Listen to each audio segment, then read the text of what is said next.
ماشوم یتیمه له خپل مور څخه غوښتنه کوي چې له ډاکټر څخه ورته داسې درمل راوړي چې یخ نیولی بدن یې ګرم سي. دغه کونډه ښځه په ژړغوني اواز وایي ډېرې شپې ورباندې داسې راځي چې خپل اولادونه وږي ویده کوي.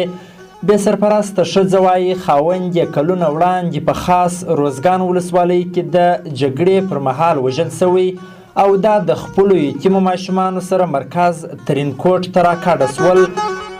چې ډوډۍ نسته دا نن چې ما کورانۍ که ما پر طبخي ګوله اچولې ده یو دا قدر کې شوله دلته دا کلي یو بار کې وریجې راکړې هغه مې د عیال ته ورپخه کړله هغه یې وخوړه ډوډۍ موډۍ پختیا نسته.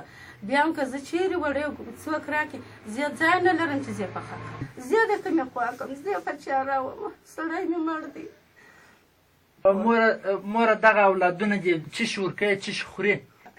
هغه وچې بېنډۍ نه دي هغه له ما د قرآنکه باندې سوي دي نو که یو وله شوله مې ورساتلې د ماښام هغه شوله زه ورکړم د خپل یتیمانو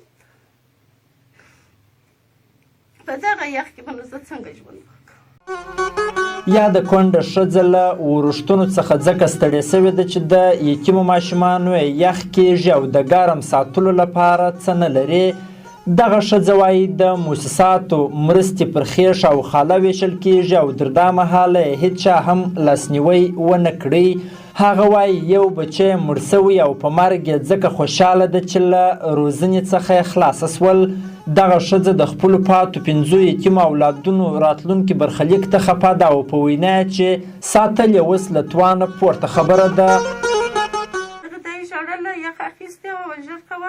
ما ډاکټر ته بوزم څه در سوي دي زما یخ کېږي ما ډاکټر یخ نه جوړوي یخ اخیستی و دغه نیمه پر یخه بیا مې په تس کې وپېچله یو ګړی مې هلته دغه سرخیلانو کره واروسته هلته یې توده سوله باله کرار سوه د اولاد مرګ در هر څه تېر مګر دا خوارۍ ته چې وګورم بیا هم ښه دی چې مړ شي دا به دې په څه ګټوله څه وایه هره ورځ هم دا مرګ راکړي دغه ژوند په مرګ خوشحاله.